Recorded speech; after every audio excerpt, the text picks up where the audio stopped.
দর্শক, আসসালামু আলাইকুম। দ্য ডেইলি ক্যাম্পাসের নিয়মিত আয়োজনে আপনাদের স্বাগত জানাচ্ছি। আজকে আমরা নবম জাতীয় পে স্কেল নিয়ে আলোচনা করব। এই বিষয়ে আলোচনা করতে দ্য ডেইলি ক্যাম্পাসের স্টুডিওতে আজকে যুক্ত হয়েছেন সরকারি কর্মকর্তা কর্মচারী কল্যাণ সমিতির আহ্বায়ক জনাব মোহাম্মদ আব্দুল মালেক। আমাদের সঙ্গে আরও যুক্ত আছেন সরকারি কর্মকর্তা কর্মচারী কল্যাণ সমিতির সদস্য সৈয়দা তাবাসসুম মিম। আপনাদের দুইজনকেই দ্য ডেইলি ক্যাম্পাসের আজকের আলোচনায় স্বাগত জানাচ্ছি। ধন্যবাদ দ্য ডেইলি ক্যাম্পাসকে আমাদেরকে আজকের আলোচনায় আমন্ত্রণ জানানোর জন্য। শুরুতেই যেতে চাই, আপনাকে দিয়ে শুরু করতে চাই। সৈয়দা তাবাসসুম মিম, আপনার কাছে জানতে চাই যে আমরা তো এই সমসাময়িক বেশ কিছুদিন ধরে বা 2-3 দিন ধরে দেখছি যে একাধিক গণমাধ্যম নবম পে স্কেল বাস্তবায়ন নিয়ে সংবাদ প্রকাশ করছে। তো এই বিষয়টিকে আপনারা কিভাবে দেখছেন? এই সংবাদগুলো সম্পর্কে আপনাদের প্রতিক্রিয়া কি, সেই সম্পর্কে জানতে চাই। ধন্যবাদ আপনাকে ভাইয়া। আসলে এই নিউজগুলো নতুন না, যখনই হচ্ছে বাজেট আসন্ন হয় তখনই কিন্তু পে স্কেল নিয়ে পুরা মহলে, মানে সরকারি মহল বলেন, বেসরকারি মহল বলেন, মিডিয়াতে একটা সরগম পড়ে সবসময়। সো এখন যেহেতু আসন্ন বাজেটটা সামনে রেখেই সবাই এখন তাকিয়ে আছে, যেহেতু সরকারি কর্মকর্তা কর্মচারীদের দীর্ঘ 11 বছর ধরে পে স্কেল হচ্ছে না। সো এখন বিভিন্ন প্রেক্ষাপট থেকে আপনি দেখেন 2015-তে লাস্ট হচ্ছে পে স্কেলটা দেওয়া হয়েছে, এরপরে দেওয়ার কথা ছিল 20-এ, করোনা গেল, সেই সিচুয়েশনটাতেও আমাদের হচ্ছে পে স্কেল হলো না। তারপরে আসলো 25-এ নানা রকম সিচুয়েশন, আপনারা জানেন, রাজনৈতিক সিচুয়েশন থেকে শুরু করে নানা দিক থেকে হয়তো ওটা সম্ভব হয়নি। এখন যেহেতু আমাদের নতুন সরকার আসছেন, নির্বাচিত সরকার, এবং তিনি সকল প্রতিশ্রুতিগুলোকে বাস্তবায়নের জন্য হচ্ছে কাজ করে যাচ্ছেন, সেদিক থেকে তার নির্বাচনী ইস্তেহারে কিন্তু হচ্ছে পে স্কেলের কথাটা উল্লেখ ছিল। সুতরাং সেই মতে হয়তোবা সবাই আগ্রহ নিয়ে বসে আছে। অবশ্যই আমাদের নতুন যে আছেন, বাজেট আসতেছে, তো সেখানে সরকার এই বরাদ্দটা রাখবে। এটা নিয়ে হচ্ছে আমরা সবাই আশাবাদী, ইনশাল্লাহ একটা ভালো কিছু আমরা শুনবো।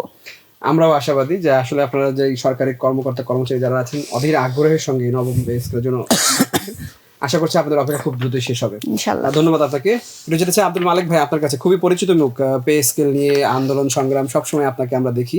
আপনার কাছে যে বিষয়টি জানতে চাই যে আমরা ডেইলি ক্যাম্পাসেও সংবাদ প্রকাশিত হয়েছে, পাশাপাশি বিভিন্ন গণমাধ্যমেও সংবাদটি এসেছে যে পে স্কেলটি 3 ধাপে বাস্তবায়ন করার সুপারিশ করা হয়েছে। প্রথম ধাপে এই আগামী যে 26-27 অর্থ বছরে সেখানে মূল বেতনের 50% বৃদ্ধি করা হবে। পরের অর্থ বছরে অর্থাৎ 27-28 অর্থ বছরে আরও 50% এবং তারপরের বছর অর্থাৎ শেষ বছরে যে আপনাদের ভাতা সহ অন্যান্য যে সুযোগ সুবিধা আছে সেটি বৃদ্ধি করা হবে। অর্থাৎ 3 বছর, এই দীর্ঘ 3 বছর সময় নিয়ে যদি ধাপে ধাপে এইভাবে বাস্তবায়ন করা হয় পে স্কেল, তাহলে আপনারা আসলে কতটা লাভবান হবেন সেই বিষয়টি একটু আপনার কাছে ব্যাখ্যা শুনতে চাই আব্দুল মালেক ভাই। ধন্যবাদ। খুব চমৎকার এবং গুরুত্বপূর্ণ একটা প্রশ্ন করেছেন যে সরকার 3 ধাপে 3 বছরে নবম পে স্কেল বাস্তবায়নের জন্য পরিকল্পনা করতে যাচ্ছে বা করার চিন্তাভাবনা আছে, এরকম আমরা আসলে বিভিন্ন গণমাধ্যমে বা বিভিন্ন মিডিয়ার মাধ্যমে আমরা যেটা জানতে পারছি এবং দেখতে পাচ্ছি। বিষয়টা হচ্ছে যে এই নবম পে স্কেলটা হচ্ছে আমাদের 11 বছরের একটা ফসল। দীর্ঘ 11 বছর আমরা এই পে স্কেলটার জন্য অপেক্ষায় আছি। 22 লাখ পরিবার, এই 22 লাখ পরিবার রাষ্ট্রকে প্রত্যক্ষভাবে এবং পরোক্ষভাবে রাষ্ট্রের উন্নয়নের সাথে জড়িত। রাষ্ট্রের প্রতিটি পদক্ষেপে সরকারি কর্মকর্তা কর্মচারীরা কাজ করে যাচ্ছেন। তাদের ভালো থাকার জন্য এই দীর্ঘ 11 বছরে 2টা পে স্কেল হওয়ার কথা, এটা আপনি জানেন যে একাধিকবারই আমরা বলেছি। 2020 সালে এবং 2025 সালে 2টি পে স্কেল হওয়ার কথা থাকলেও আমরা কিন্তু এখন পর্যন্ত একটাও পাইনি। তো তারই ধারাবাহিকতায় আমরা সেই 2018 সালের পর থেকেই বিভিন্নভাবে আন্দোলন সংগ্রাম আমরা করে আসছি। তৎকালীন সরকার, অন্তর্বর্তীকালীন সরকার, সকলের কাছেই আমরা দাবি জানিয়ে আসছিলাম। তার ধারাবাহিকতায় পে কমিশন গঠন হলো এবং সেই পে কমিশন গঠনের পরে তারা চূড়ান্ত একটা ফলাফল বা সিদ্ধান্ত বা প্রস্তাব নির্বাচিত সরকারের কাছে রেখে গেছেন। এখন তারই ধারাবাহিকতায় এই সরকার যেহেতু ইশতেহারে বলেছেন তারা দ্রুত সময়ের মধ্যে পে স্কেল বাস্তবায়ন করবেন, এবং সেজন্য আমরাও দাবি জানিয়ে আসতেছি আর একটা নির্বাচিত সরকার আসলে বাজেট ছাড়া কিন্তু আসলে কোনোভাবেই কোনো কিছু করা সম্ভব না। প্রত্যেকটা জিনিসের একটা বাজেট লাগে। তো আগে হলো বাজেট, তারপরে হচ্ছে অন্য কিছু। এখন আমরাও কিন্তু দীর্ঘদিন থেকেই এই দাবি করে আসছিলাম বিভিন্নভাবে যে যাতে বাজেটে পে স্কেলের জন্য বরাদ্দ রাখা হয়। কিন্তু আমরা এই গত কয়েকদিনের নিউজে খুবই হতাশ এবং কর্মচারীদের মধ্যে প্রচণ্ড অসন্তোষ এবং ক্ষোভের সৃষ্টি হচ্ছে এই ভেবে যে 3 ধাপে পে স্কেল বাস্তবায়ন হবে, 3 ধাপে 3 বছরে। আমরা কিন্তু পে স্কেল প্রাপ্তির কথা হচ্ছে প্রতি 5 বছর অন্তর। তাহলে সেক্ষেত্রে যদি 3 বছর বসে একটা পে স্কেল বাস্তবায়ন হয়, তাহলে সেই পে স্কেল থেকে কর্মচারীরা কতটা লাভবান হবে এটা আসলে আমি ওইভাবে বলতে পারবো না যে আমাদের এখানে আসলে কোনো লাভ হবে কি না। এখন আমরা যে বিষয়টা সবচেয়ে বড় কথা যে এই 26-27 অর্থ বছরে 50%, বেসিকের 50%-এর কথা আমরা শুনতে পাচ্ছি। পরবর্তীতে 27-28 অর্থ বছরে 50%, আবার 28-29 তারিখের যে বাজেট, সেই বাজেটে হচ্ছে যাইয়া অন্যান্য ভাতাসমূহ, আবার ভাতাসমূহ নাকি দুই ধাপে দেওয়ার একটা চিন্তার মানে কথাও আমরা শুনতেছি। নানা রকম পরিকল্পনা আর কি শোনা যাচ্ছে। এখন আসলে এর কতটুকু সত্যতা আছে বা এর আদৌ কোনো সত্যতা আছে কিনা তাও আমরা জানি না।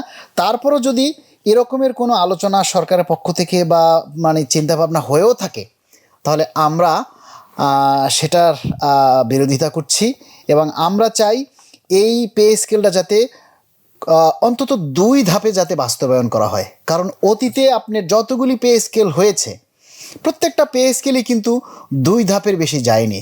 দেশের আর্থিক ক্রাইসিসের উপরে ভিত্তি করেই প্রথম পর্যায়ে মূল বেসিকটা দেওয়া হয়, আর দ্বিতীয় পর্যায়ে গিয়ে বা পরবর্তী অর্থ বছরে অন্যান্য ভাতাসমূহ সংযুক্ত করা হয়। এখন যেই কথাটা মানে একেবারেই বিশ্লেষণযোগ্য যে বেসিকের 50%, আপনারা হয়তো এই যে আমাদের যে পে ফিক্সেশন, এটা সম্পর্কে কিছু বিষয় আপনাদেরকে তুলে ধরতে হবে এখানে। বিষয়টা হচ্ছে যখন একটা পে স্কেল হয় বা প্রজ্ঞাপন হয় বাস্তবায়নের জন্য, তখন সেটার সেই পে স্কেলের অনুযায়ী একটা পে ফিক্সেশন হয়, মানে বেতন নির্ধারণ যেটাকে বলে। বেতন নির্ধারণটা হচ্ছে যেমন আমি 5 বছর আগ পর্যন্ত চাকরি করতেছি, আমি 5টা ইনক্রিমেন্ট পেয়েছি, বা অনেকে উচ্চতর গ্রেড পেয়েছে বা কেউ পদোন্নতি পেয়ে আগাইছে, বেসিক বৃদ্ধি পেয়েছে, সেই বেসিকের সাথে মিল রেখে তারপরে সার্ভিস বেনিফিট আছে, হ্যাঁ, এই সব কিছু ইনক্লুড করে পে ফিক্সেশনের যে স্কেলটা নির্ধারণ হয়, সেই স্কেলের মানে বেতনটা নিয়ে আবার ধাপে ফেলানোর জন্য ওখানে মিলানো হয়। তারপরে মোট একটা ফিগার দাঁড়ায়, যেটা হচ্ছে ওটাকেই বলে মূল বেসিক।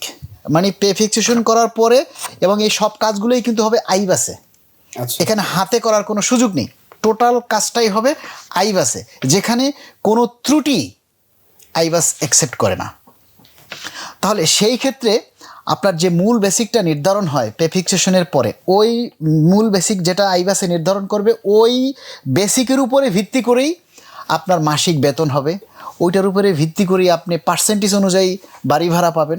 ওইটার উপরে ভিত্তি করে এই যে 20% আমরা বৈশাখী ভাতা, তারপরে ঈদের বোনাস, এই সবগুলোই কিন্তু ওই বেসিকের উপরে নির্ভর করে আপনার বেতনটা নির্ধারণ হয়।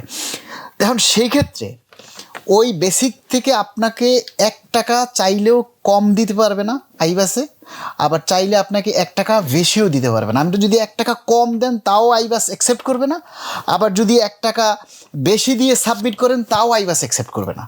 মানে ওখানে যেটা অ্যাকুরেট ঠিক সেটাই নিতে হবে, মানে আপনাকে কম বেশি করার কোনো সুযোগ নেই।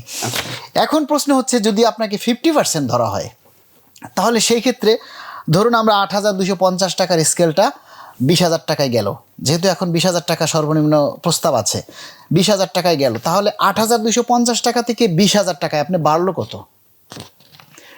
প্রায় 11,750 টাকা। 11,750 টাকা হইলো বাড়তি। এখন এই বাড়তি টাকার আর যেটা বলা হয়েছে সেইটার 50% বেসিকে প্রথম যোগ হবে। তাহলে এখন আপনার ওইটার যদি 50% করে, তাহলে 11,750 টাকার অর্ধেক। তাহলে এই অর্ধেকটা যদি বেসিকে নির্ধারণ মানে বেসিক হিসাবে দেয়, তাহলে ওই পরবর্তী যে 7,000 মানে 11,750 টাকার যে অর্ধেক, সেটা আপনাকে যদি 6 মাস পরেও দেওয়া হয় বা 1 বছর পরেও দেওয়া হয়, আপনাকে কিন্তু ওই যেদিন পে ফিক্সেশন হবে সেই দিন থেকে মানে 1 জুলাই থেকে আপনাকে এরিয়া সহ মানে বকেয়া সহ আপনাকে প্রদান করতে হবে। যদি আপনাকে 6 মাস পরেও দেওয়া হয় বাকি 50% বা পরবর্তী অর্থ বছরও দেওয়া হয়, তাহলে কিন্তু আপনাকে বকেয়া সহই দিতে হবে। তাহলে সেক্ষেত্রে আপনার বেসিক পরে দিলেও টাকা দিতে হবে, আর এখন যদি আপনাকে ফুল বেসিক দেয় তাও টাকা দিতে হবে। এখন প্রশ্ন হচ্ছে, আপনার বেসিক তো 20,000 টাকায় নির্ধারণ হলো, বা 20,000 টাকা 20,000 প্লাস হলো, সামথিং হলো। আপনাকে যখন ঈদের বোনাস দেওয়া হবে, তখন আপনাকে কোনটার উপরে বোনাস দেবে? ওই 20,000 টাকার উপরে, নাকি আপনার ওই যে 50% যে দেওয়া হয়েছে ভাতা বা অন্যান্য যে বিষয়, সেটা তো এই অর্থ বছরে আসছেই না, আলোচনার মধ্যেই আসছে না, সেটা আসছে না। আচ্ছা ঠিক আছে, আমরা ধরে নিলাম ওই যে বেসিকটা যেটা যাবে, আপনাকে যদি 50%ও দেওয়া হয়, মূল বেসিক কিন্তু ভাঙার কোনো সুযোগ নেই। আচ্ছা, আইবাসে মূল বেসিক বা মূল বেতনটাকে ভাঙার কোনো সুযোগ নেই। তারপরও যদি ওইটাকে ওইভাবে সেটও করে, তাহলে সেক্ষেত্রে আর একটা জিনিস আপনাকে দেখাচ্ছি যে, মনে করেন যারা 2025-এর জুনের পর থেকে বা তারও 1-2 মাস আগে পরে যারা এলপিআরে গেছে, তার এলপিআর যদি একদিন থাকা অবস্থায় পে স্কেল কার্যকর হয়, তাহলে সে একজন চাকরিজীবীর মতো সম্পূর্ণ পে স্কেলের সুযোগ সুবিধাটা সে পাবে। এবং আমার চাকরি থাকা অবস্থা আমার যেভাবে ফিক্সেশন হবে, ওনারও ঠিক একইভাবে ফিক্সেশন হবে। এখন যদি কোনো কর্মকর্তা বা কোনো কর্মচারী 1 জুলাই মনে করেন তার লাস্ট এলপিআরের মানে দিন, শেষ দিন, ওই দিনই সে পুরো পে স্কেলের সুযোগ সুবিধাটা সে পাবে। তা পেলে সে যখন 2 তারিখে যাবে, তখন 2 তারিখে কিন্তু তার সেটেলমেন্ট নির্ধারণ হবে। তার পে ফিক্সেশন হওয়ার পরে যে অ্যামাউন্টটা দাঁড়াবে, সেইটার উপরে ফিক্সেশন মানে পে এই অবসরের যে সেটেলমেন্ট যেটা যেভাবে হয়, বেতন নির্ধারণ হয়, সেই অনুযায়ী তাকে 1 টাকার বিপরীতে বর্তমানে যে 230 টাকা সেইটা দেওয়া হবে। তখন 50% যদি বেসিক ধরা হয়, তাহলে তাকে কিভাবে আপনি বেসিকটা দিবেন? তার মানে কি আপনি বলতে চাচ্ছেন যে আপনাদের কোনো লাভ হচ্ছে না? না না, আমি বলতে চাচ্ছি যে বেসিক ভেঙে বা 50% যে কথাটা আসছে, এইটা আসলে টোটালি করতে গেলে আপনার বিশাল একটা জটিলতার সৃষ্টি হবে। এই জটিলতা হয়তো অর্থ মন্ত্রণালয় সেভাবে হয়তো বিবেচনা করতে পারে। আমি এখন জানতে চাইলাম যে আপনাদের আসলে লাভ হবে না ক্ষতি হবে, সেটা অবশ্যই ক্ষতি হবে। কারণ কি, আপনার যদি 50% দেওয়া হয়, মনে করেন আমার যে টাকাটা বাড়বে, আমাকে সেটার 50% দেওয়া হলো, তার পরের বছরের 50% দেওয়া হলো, তার পরের বছরে মানে আমাকে একটু একটু একটু একটু করে আমার বেতন 3 বছর পরে বাড়ানো হলো। কিন্তু এখন যে বাজারে এই পে স্কেলের যে প্রভাবটা পড়বে, দ্রব্যমূল্যের যে দামটা বাড়বে, তারা তো ওই 3 ধাপে 4 ধাপে বাড়াবে না, তারা তো এক লাফে দামটা কিন্তু তারা বাড়িয়ে ফেলবে। একটু এই বিষয়টা আপনার কাছে একটু জানতে চাই যে আসলে মালিক ভাই যেটা বলছিলেন শেষে, যে আসলে আমরা যখনই দেখি যে পে স্কেল, যখন এই যে পে কমিশন গঠন করা হলো, তখন পে স্কেলের খবর নবম পে স্কেল বাস্তবায়ন হচ্ছে, সুপারিশ করতে যাচ্ছে, এই খবরটি বাজারে ছাড়া মাত্রই অনেক কিছুর দাম আমরা অটোমেটিকলি দেখে গেছে বেড়ে গেছে। তো এখন আবার সেই আলোচনা আসছে, আবারও পে স্কেল বাস্তবায়ন হচ্ছে, আপনারা বেতন বা সরকারি কর্মচারীদের বেতন বাড়ছে। তো এইটা আসলে বাজারে তো প্রভাব একটা আছে, এই প্রভাবটাকে আপনারা কিভাবে দেখছেন, এইটা একটু বলবেন।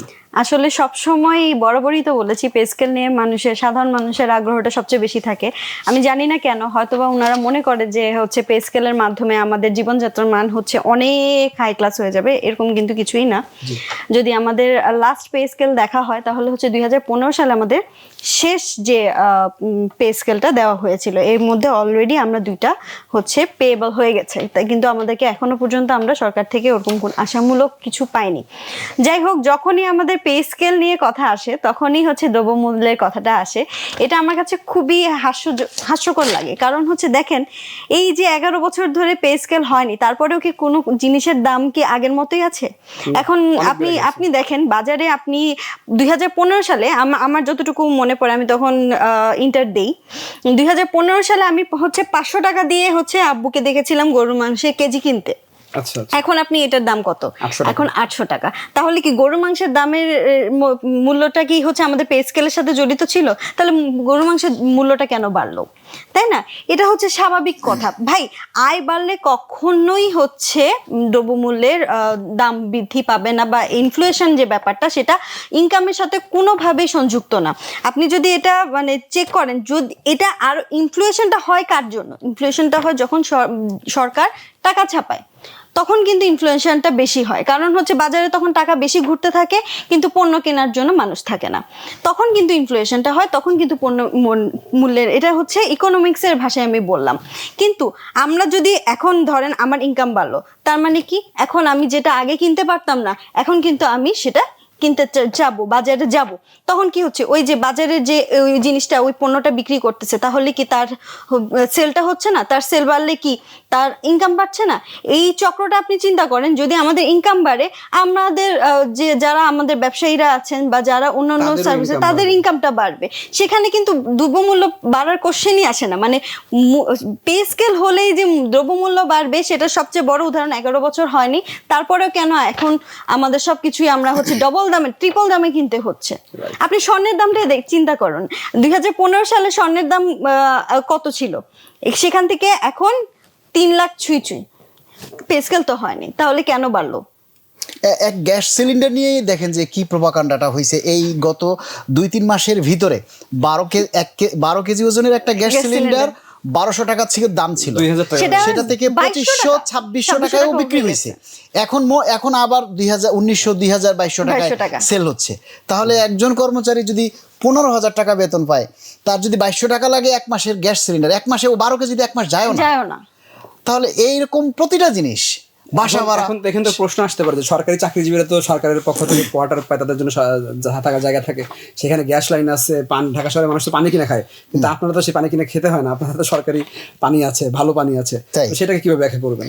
আমি ঢাকায় আসছি 2016 সালে, আমি এখনো প্রাইভেট বাসায় থাকি, সরকারি কোয়ার্টার পাইনি। সবাইকে একটা সরকারি কোয়ার্টার, আপনি ভালো মানের একটা সরকারি কোয়ার্টার পেতে গেলে আমাকে যে দক্ষিণা দিতে হবে সেটা আমার কাছে নাই। আর সরকারি কর্মচারী হলো 22 লাখ, আবাসন সংখ্যা কত?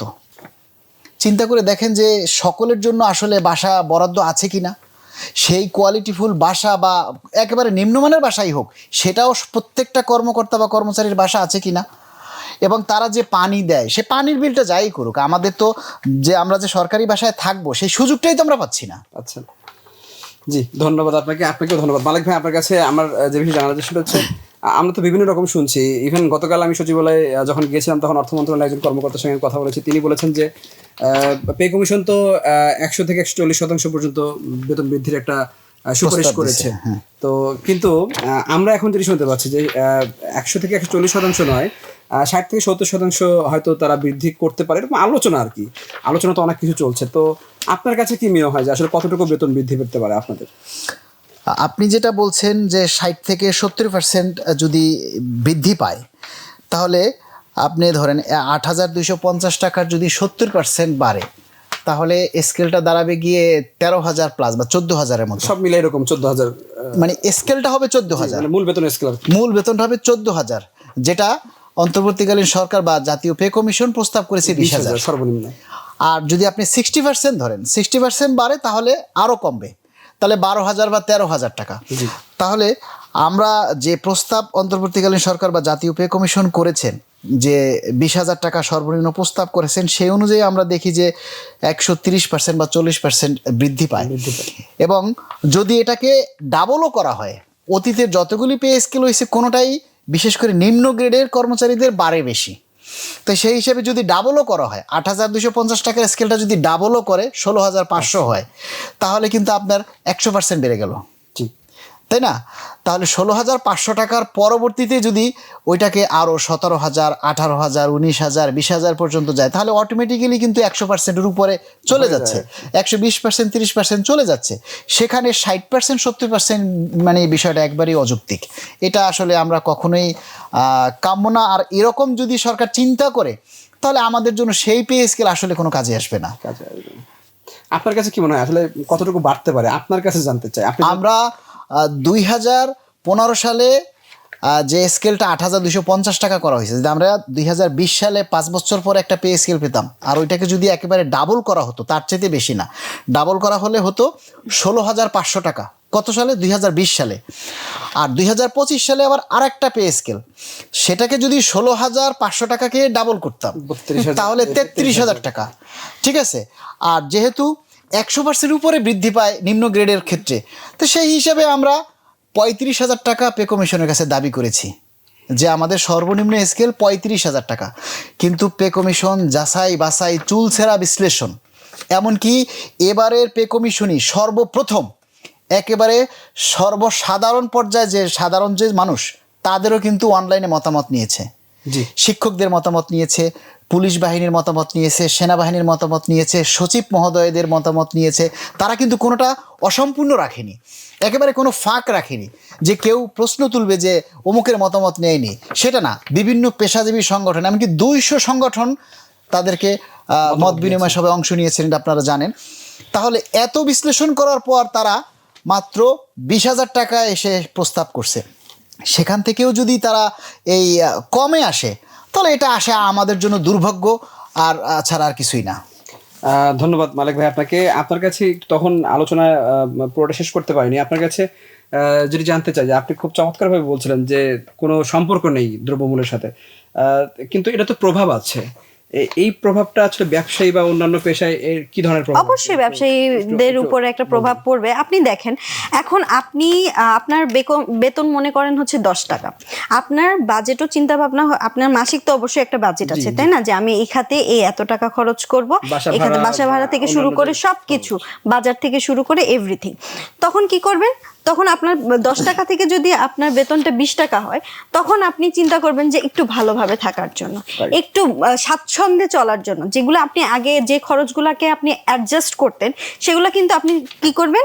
আপনি চেষ্টা করবেন যে সেগুলোতেও হচ্ছে একটু নিজের কন্ট্রিবিউশন রাখার জন্য। সেতে কি হবে? তাতে হচ্ছে সমাজ ব্যবস্থার মধ্যে অর্থনৈতিক যে মানি ফ্লো, সেটা কিন্তু বেড়ে যাবে। তখন কি আপনি বলেন অর্থনৈতিক অবস্থা ভালো হবে, চাঙ্গা হবে কি হবে না? আমি যদি ভাই 2 টাকার জিনিস 5 টাকায় কিনতে পারি, তাহলে আমি কেন কিনবো না? আমি কি আমার লাইফস্টাইলটাকে সহজ করব না? অবশ্যই করব।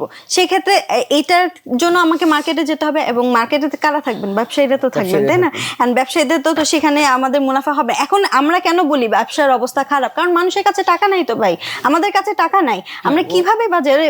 আপনাদের এখানে আরেকটা বিষয় আছে, সেটা হচ্ছে সরকারি চাকরিজীবীদের যদি পে স্কেল পেয়ে যায়, তাহলে তো বেসরকারি চাকরিজীবীদের একটা চাপ পড়বে, প্রভাব পড়বে না? সেটা তো অবশ্যই পড়বে।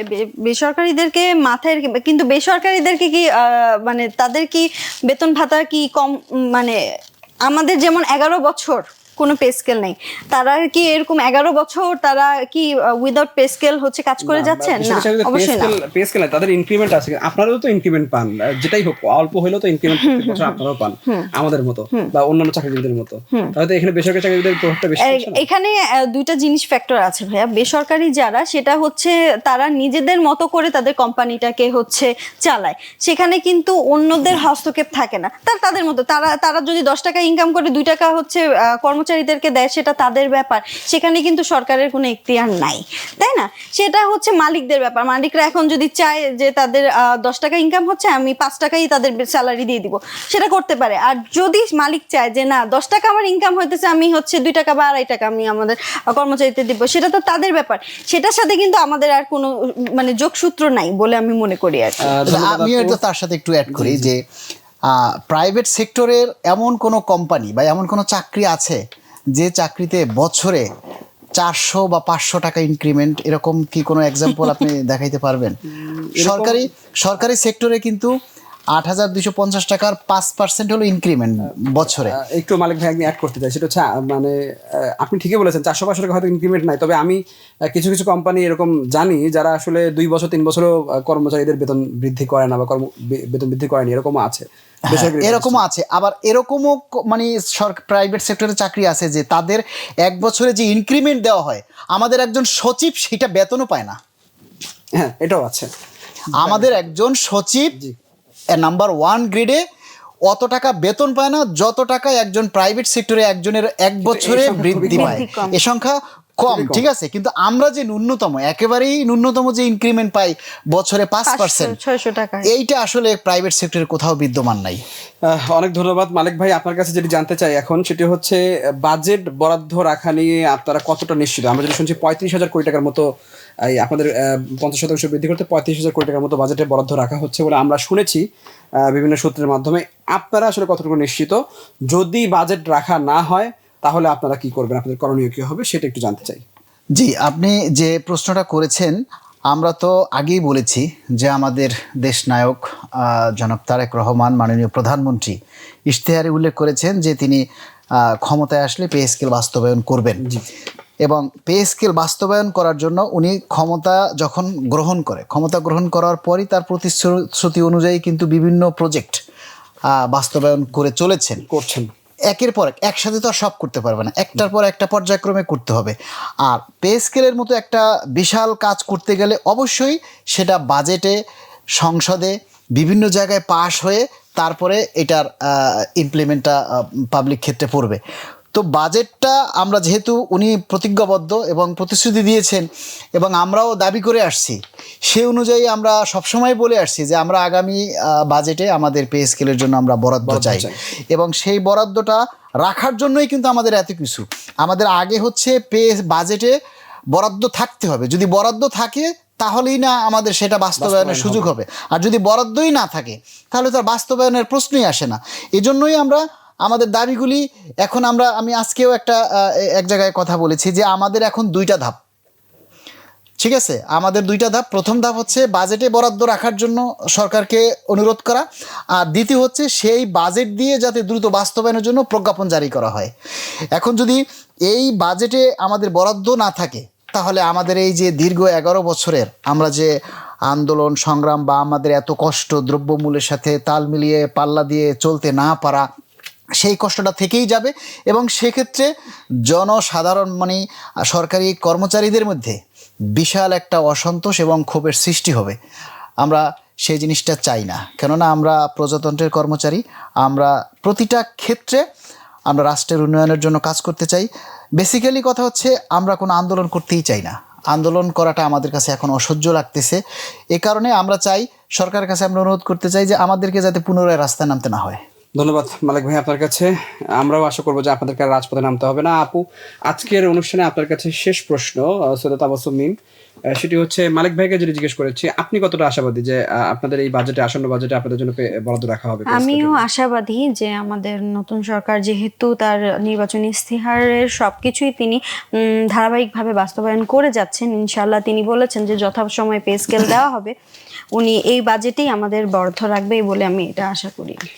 ধন্যবাদ আপনাকে মালিক ভাই। আপনি যদিও বলে ফেলেছেন যে আপনারা কোনো কর্মসূচিতে যেতে চান না, তারপরও হচ্ছে আপনার কাছে আমি জানতে চাই যে বর্তমানে আপনারা এখন কি কর্মসূচি পালন করছেন? না, কর্মসূচিতে যেতে চাচ্ছি না, কথাটা হচ্ছে যে বাজেটে যদি বরাদ্দ মানে না থাকে সেক্ষেত্রে যাতে আমাদেরকে আবার পুনরায় রাজপথে নামতে না হয়। আর যদি বাজেটে বরাদ্দ না থাকে, আমাদের প্রস্তুতি আছে। হ্যাঁ অবশ্যই, বাজেটে যদি বরাদ্দ না থাকে তাহলে বাংলাদেশে অনেকগুলি পেশাজীবী সংগঠন আছে, তখন সবাই সম্মিলিতভাবে হয়তো আবার রাজপথে আন্দোলনের ডাক দিবে, কিন্তু আমরা সেইটায় যেতে চাচ্ছি না বলেই আমরা সরকারকে বারবার অনুরোধ করতেছি বিভিন্নভাবে।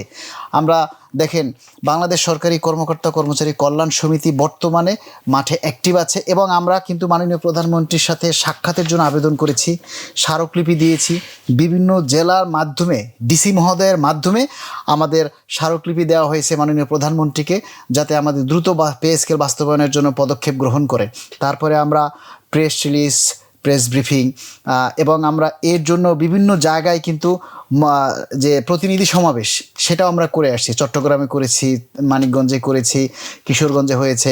এখন আমাদের সামনে যে পদক্ষেপ সেটা হচ্ছে আগামী 8ই মে কিন্তু আমাদের পটুয়াখালীতে একটা প্রতিনিধি সমাবেশ আছে, 9ই মে খুলনাতে আছে এবং আগামী 16ই মে আমরা কেন্দ্রীয় প্রতিনিধি সমাবেশ করব জাতীয় প্রেস ক্লাবে। এরই মাধ্যমে আমরা সরকারের কাছে আমাদের ন্যায্য দাবির কথা, আমাদের যে অধিকার এবং 11 বছর থেকে আমরা যে দাবি থেকে বঞ্চিত সেই দাবিটার কথা আমরা গণতান্ত্রিকভাবে এবং সম্পূর্ণ সুশৃঙ্খলভাবে আমরা মাননীয় প্রধানমন্ত্রীকে আমাদের এই দাবির কথা আমরা জানাতে চাই যে আমাদের যে 2টা পে স্কেল পাওয়ার কথা অতিবাহিত হয়ে গেছে সেটা আমরা পাইনি, এবং আমরা যেন আগামী বাজেটেই যাতে আমাদের এই পে স্কেলের বরাদ্দ রেখে আমাদের জন্য দ্রুত প্রজ্ঞাপন করে আমাদের 22 লক্ষ পরিবারের মুখে যাতে এক চিলতে হাসি ফুটিয়ে দেয় এবং প্রতিটা সরকারি কর্মচারী যাতে সচ্ছলভাবে জীবনযাপন করতে পারে এবং বর্তমান যে ঊর্ধ্বগতি দ্রব্যমূল্যের এর সাথে তাল মিলিয়ে তারা যেন একটু ডাল ভাত খেয়ে কোনোভাবে বেঁচে থাকতে পারে। আমরা কিন্তু বাগান বাড়ি করতে চাই না, বিলাসবহুল গাড়ি কিনতে চাই না, আর আমরা কোনো বাড়ি গাড়ি যে করব সেই স্বপ্ন দেখাটাও আমাদের জন্য দুঃস্বপ্ন, কারণ আমরা যে বেতন পাই তা দিয়ে আমরা 3 বেলা খেতেই পারি না, বাড়ি গাড়ির স্বপ্ন দেখাটা তো আমাদের জন্য দুঃস্বপ্ন। তো আমরা চাই প্রতিটা কর্মচারী যাতে নিশ্চিন্তে তারা বাসা থেকে অফিসে এসে নিজের যে প্রজ্ঞা, জ্ঞান বা যে শ্রম, সেটা যেন সরকারের কাজে সম্পূর্ণ মনোনিবেশ করতে পারে। আমাদের কোনো কর্মচারীকে, প্রজাতন্ত্রের কর্মচারী হয়েও যেন তাদেরকে এই অফিসের ফাঁকে বা ছুটির দিনে বা অফিসের পরবর্তী সময় গিয়ে তাকে পার্ট টাইম কোনো কাজ করতে না হয়। আপনি এমনও জানেন যে, দেখেছেন বা শুনেছেন যে আমাদের অনেক কর্মচারী আছে সংসার চালাতে না পেরে হকারি করছে, চা বিক্রি করছে, সবজি বিক্রি করতেছে। এমনকি আমরা এটাও দেখেছি যে অনেক কর্মচারী আছে রাতের আধারে রুমাল বেঁধে, মুখে মাস্ক লাগিয়ে তারা অটো রিক্সা চালায়। এটা আমাদের জন্য খুবই একটা লজ্জার বিষয় যে আমরা সরকারি কর্মচারী হয়ে, বাংলাদেশে কিন্তু ভাই 20 কোটি মানুষ, এই 20 কোটি মানুষকে শিক্ষা, চিকিৎসা, নিরাপত্তা এবং অন্যান্য সকল সেবা দিয়ে 20 কোটি মানুষকে টিকিয়ে রাখছে কিন্তু এই 22 লক্ষ কর্মচারী। মাত্র 22 লক্ষ কর্মকর্তা কর্মচারীরা এই 20 কোটি মানুষকে পরিচালনা করছে। প্রত্যেকটা ক্ষেত্রে তারা অবদান রাখছে। এমনকি সরকারি কর্মচারী ছাড়া কিন্তু কোনো উন্নয়ন সম্ভব না। একটা সরকারি অফিসে একজন পাবলিককে ঢুকাই দিলে সে কিন্তু কাজ করতে পারবে না। তো সুতরাং সরকারি কাজ পরিচালনা করার জন্য সরকারি লোকই প্রয়োজন হবে। তাই সরকারি সেই সকল কর্মকর্তা কর্মচারী, এমপি, মন্ত্রী, সচিব সবাইকে নিয়েই রাষ্ট্রের একটা পরিবার। সেই পরিবারের একজন সদস্য যদি অসচ্ছলভাবে চলে, তাহলে সেটা রাষ্ট্রের জন্য খুব একটা ভালো না। আমরা পে স্কেলের জন্য, বেতন বৃদ্ধির জন্য আমরা রাজপথে আন্দোলন করব, এটা আমাদের জন্য যেমন লজ্জার, সরকারের জন্য লজ্জার, এবং বহির্বিশ্বেও এই জিনিসটা কিন্তু আমাদের দেশের একটা ভাবমূর্তি ক্ষুণ্ণ হয় যে এই সরকার বেতন বৃদ্ধি করতে পারতেছে না, কর্মচারীরা আন্দোলন করতেছে। বেতন বৃদ্ধির জন্য রাজপথে আন্দোলন করবে বিভিন্ন শ্রমিকরা, সরকারি কর্মচারীরা কেন? তো আমরা মাননীয় প্রধানমন্ত্রীর কাছে সর্বশেষ এই আবেদনটাই করতে চাই যে, মাননীয় প্রধানমন্ত্রী, আপনি আমাদের কাছে ইতিহাস হয়ে থাকবেন। আমরা যাতে 22 লক্ষ পরিবার সব সময় আপনার সাথে কাঁধে কাঁধ মিলিয়ে আমরা রাষ্ট্রের উন্নয়নের জন্য কাজ করতে চাই এবং এই রাষ্ট্রটাকে একটা স্বনির্ভর বাংলাদেশ হিসেবে গড়ে তুলতে চাই। তাই আমাদের এই নবম পে স্কেল দ্রুত বাস্তবায়ন করা অতীব জরুরি হয়ে পড়েছে এবং আমরা আশা করব আগামী পে স্কেল যেন 2 ধাপে আমাদের বাস্তবায়ন করা হয়, তাহলে হয়তো আমরা কিছুটা উপকৃত হব। আর যদি 2 ধাপের বেশি পদক্ষেপ নিয়ে আমাদের পে স্কেল বাস্তবায়নের জন্য উদ্যোগ নেন, তাহলে সেটা আমাদের জন্য খুব একটা উপকার হয়ে আসবে না। ধন্যবাদ মালেক ভাই, ধন্যবাদ মিম আপনাকে। দর্শক, এই ছিল আমাদের আজকের আলোচনা। পরবর্তী আলোচনা দেখতে অবশ্যই দ্য ডেইলি ক্যাম্পাসের সঙ্গে থাকবেন। আল্লাহ হাফেজ।